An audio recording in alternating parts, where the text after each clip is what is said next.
Hi guys, are you struggling to support your tomatoes? In this video, I'm going to share with you a variety of trellising techniques that you can use, depending on the type of tomato you're growing, to keep them healthy longer and to keep them from overtaking your garden. Stay till the end and I will show you how I set up my semi-portable trellising system, string trellises, but I'll show you how I set that up. I would like to welcome you to my backyard Kentucky homestead. My name is Kim. If you like tomatoes and you want to have a really great harvest, go ahead and hit the like button.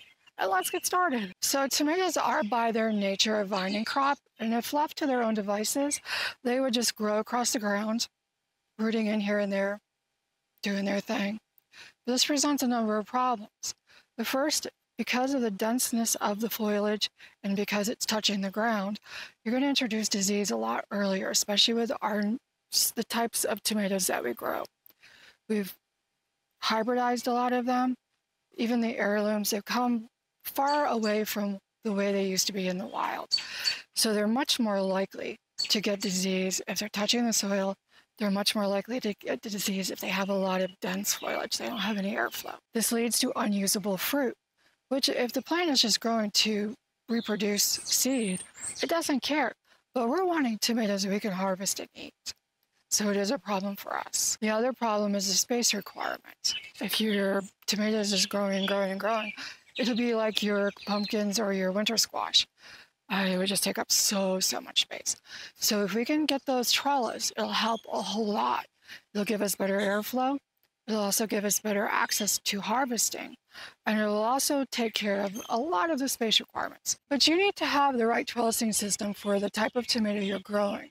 Tomatoes have two growth habits. The first would be determinate. The second would be indeterminate. Now, determinate tomatoes get to a set height, usually about 3 feet or so. They won't grow any further than that. They will then set all of their fruit at once. They'll harvest it once. They don't get as big, so they don't need quite as much trellising support. Indeterminates will keep growing the entire season until they're hit by blight or some other disease or your first frost hits. So they can easily, by September, get to be 8 feet or taller. So they need a lot more support. So let's talk about some of the options you have for trellising. We'll start with determinate tomatoes because they're the easiest. A lot of people in this, they will use these for indeterminate as well. These metal cages that you can buy at Walmart, Home Depot, Lowe's, any of the stores will have them right now. I don't recommend these for really anything. As you can see, the welds come apart very easily. It's been twisted and warped, so I wouldn't use these for really any, but you could use them for your determinate tomatoes. They would probably work okay. I wouldn't use these for determinate tomatoes under any circumstances because you can see this is not in the ground and it's up to here on me. I'm 5'10", so you're talking another 2 or 3 feet above my head. So we're talking major feet between the top of this thing. And this is a taller one between the top of this and the top of the indeterminate tomato. So I would not use these under any circumstances for indeterminate tomatoes. They just won't hold up. They will fall apart. They will fall over. The plant will get too heavy with both foliage and fruit. And they're just not a good idea. So you could also use cattle panel. I unfortunately don't have any of that. I don't have a way to transport it. But you could use cattle panel or hog panel, depending on the height. That would work for determinate and indeterminate tomatoes. But I do wonder because there is a limit on how tall that is.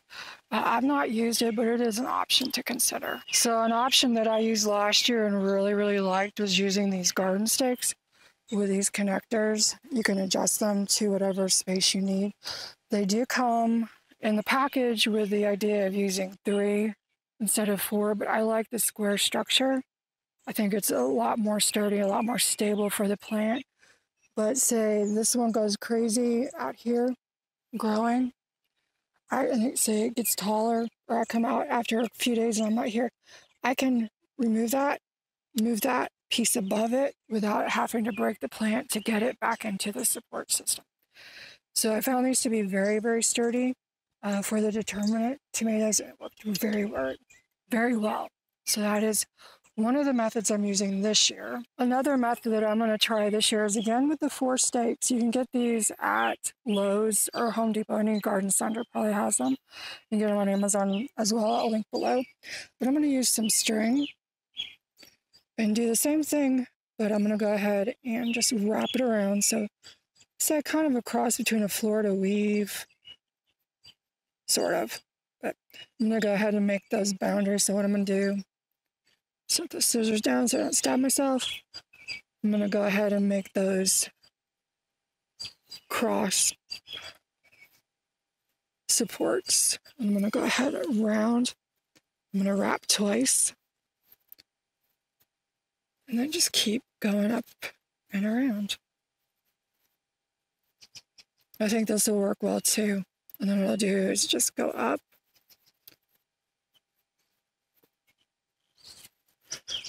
Go around at the same level.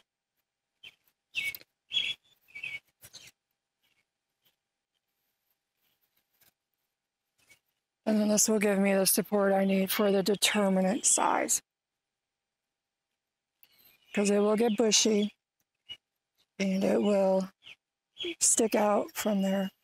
With this particular where it's not going to be movable, I will need to keep an eye on it to make sure that I move the plants above the string so that they don't get stuck outside. I'll just tie that off, and there we go. I'm going to go ahead and take this lower leaves off because they are very close to the ground. Now, determinate tomatoes you do not usually want to prune, I would say, except for the case where the lower leaves are touching the ground. You don't want those to touch the ground. So a fifth option that you have is to use an obelisk trellis. They do come as connecting pieces in a kit. So you can make them 2, 3, 4 levels tall, depending on what you get. This one has a top on it. Kind of attractive, I think. But this is an option for your determinate. It would also be usable for your indeterminate tomatoes if you did a single leader. I tried these with the indeterminate last year without trimming them because it was in the fall and they just kind of grew everywhere. So there was not enough space to fully contain the greenery of the indeterminate. This would be option 1 for indeterminate. Your second option, just some kind of post. You can use, this is a bamboo stake. You could also use a garden stake, one of the green ones, or because they have them up to 7 feet tall. Or you could also use just a furring strip, just whatever you have available. You're just going to use some of that soft wrap to keep the tomatoes connected to it. Again, you're going to be confined to a single leader with this because you don't have that much space for it. So after a brief weather delay where we got another monsoon, and again, we have standing water again. And don't get me wrong, I appreciate the rain, but this is ridiculous. Anyway, so let's get going again. So we went over the determinate tomato trellises. Let's do a review on the indeterminate tomato trellises. So we have, you could do the obelisk. This is only a partial one, but if you see over this one over here, it is taller. So it is a decent option if you're going to do a single leader, but it wasn't really good if you wanted to have as much tomato as possible. If you do a single leader, then you're going to have larger tomatoes, but you're not going to have as many of them. So whether you prune heavily by cutting the suckers out of the joint, or if you let it just grow or have multiple leaders, you do need to make a choice because a lot of it will depend on the type of climate you have. So normally we have a very humid climate here, but this year is probably going to be off the charts. So a single leader might be a good idea. I'm going to try to do a little bit more with my string trellising, which we'll talk about here in just a second. But obelisk is a choice. Also, another option is a bamboo stake or any kind of stake, a furring strip or the green garden stakes will work. You could also do the T-posts. Those will work as well. Anything that you can tie the tomato plant to as it grows taller and taller and taller, which I will be using that soft bendable wire that I got from Temu for that. I think I'm going to try one of these like this. I'm going to try one of these with the obelisk as well. But my May tomatoes, I'm going to use string trellising. But two other options, which I do not have here, are cattle panel and also the Florida weave method. So Florida weave, you would have 2 or 3 posts, probably 3 at least, the minimum, depending on how many tomatoes you had. And then you would wrap string around that. So you would go around one side of the plant, through the post, around the post, back on the other side of the plant. I'll put a picture on the screen to better describe it. But it is an option. I may try that. I've got some other T-posts, so I may try to give that a try back here. Because I think I'm going to bring these into work for some tomatoes I'm trying to grow there. Okay. So we have obelisk, the stake, cattle panel, Florida weave, and the string trellising. So let me show you how I set mine up. So once again, we are flooded. I mean, we just got about 45 minutes of very heavy rain. But the tomatoes and peppers, the garden overall is doing really well.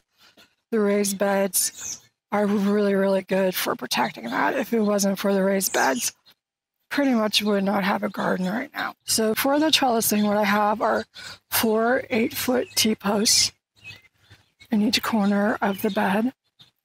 And then I have 2.5-inch PVC joints, T-joints, on the top of each of those. So I have the 7-foot poles going across the length of the bed. And then I have poles going across the width of the bed. And what I've done is I've zip tied those at each section to ensure that none of it falls apart or comes out. So now at the base, I've used C-clamps to connect them to secure those T-posts. I could have used a T-post driver, but I want this to be something that I can break down, store over winter, and then reuse the next year. So this allows me to set the posts into the ground or into the garden bed as deep as I can get them, but not drive them in, and then secure them with the clamp. And it's very, very, very sturdy. And then what I'm using, shower curtain hooks, and then there's tomato string hooks. So as the tomatoes get taller, I will use these tomato clips, and they have, when you connect them, it has a little pocket here for the string to go in, so it holds it securely. And then they just go up, connect to the curtain rod hangers, or they connect to the shower curtain hooks up there. And then I can just unwind the string as it gets taller and it needs to have more space. So eventually it will get to the top of the string, and then I just undo that, and then it'll lean down a little bit. Something I've done different this year is that I have extended those crossbars, the ones that go widthwise, out about 1.5 feet to the front of the bed. And then I did a cross beam that goes the length of the raised bed.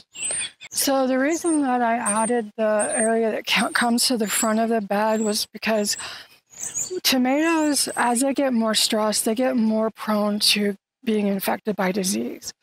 So heat, the sun, is one of the biggest stressors on the plant. So come June, mid-June or so probably, I am going to hang shade cloth, 40% shade cloth over the top and down the front a little bit. I did it last year, it did help, but because the pole stopped right here at the T-post level, it actually was on top of the plant somewhat, so I just didn't like that. I don't think it did as well.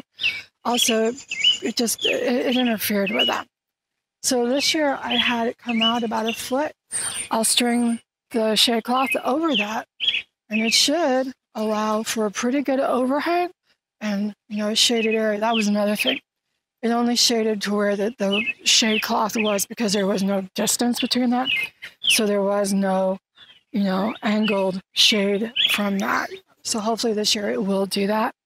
And I'm hoping that it'll allow the tomatoes to continue to fruit all the way through July and to reduce the risk of disease infection. So anyway, and again, the reason I'm doing them this way is because I want to be able to disassemble it so I don't have to look at it all winter. I can store it in the shed, and then next spring I can change the beds. Now last year it was on the other side of the garden. This year I wanted to move it over It'll also provide some shade in the afternoon to my peppers and to what's going into the bed behind this one. But it allows me to move it around. I know there's discussion about, does crop rotation really work? You will get blight eventually no matter what you do. But if I can get away from some of the pests and change up what nutrients are being sucked out of the garden, out of the soil, I'm going to try that because I want to have the best plants that I possibly can have. So, not really sure about what the ins and outs exactly are of that, but it'll be, we'll see. Just keep going and keep learning and keep trying things. So one of the things I did go ahead and do, because I have to use a ladder to get up that high, I added extra shower curtain hooks up there so that I can hook more of those strings on there. Because like I said, I don't want to do a single leader if I can get away with it. I do want to trim the plants so that they're not smushed up against each other. So I'm going to see what the balance is that I could come up with to have as much growth and tomato creation without generating a lot of disease. So we'll see how that goes. But I will be hanging more of those white tomato string hooks up there. And I just got that there ready to go so that I have more leaders. I can string more parts of the tomato up. If you do have questions about that, go ahead and drop a message in the comments and I'll give you more details about that. I know it's kind of quick. It's kind of a project to get going. It was a whole lot easier this year because I had figured out all the ins and outs last year. I had trouble with supporting it. I thought I could just put the T-post down into the soil, but with the wind and the storms and whatever, they leaned over. So these C-clamps work really, really well with the metal beds to keep them very sturdy, We've had some very high winds already this year. And of course, when the tomatoes are larger, the weight on the bars will be much higher. So we want to make sure we have a really good base. That is also why I added all of those horizontal or perpendicular supports of the garden stakes, just to give it more stability. You have a much stronger structure because everything's tied in. And each of those is double zip tied one way with the first zip tie and then the other way with the other zip tie. So everything has 2 zip ties in each of the connections. So my tomatoes have been in the ground for about 4 weeks. They're already flowering and I've actually got a couple of tomatoes already set. If you'd like to see more about how I planted these out to get these off to such a good start, check out my How to Plant Tomatoes and Peppers for a Bumper Harvest. I'll link it up here. And let me know below in the comments how you're trellising tomatoes this year. I would love to know.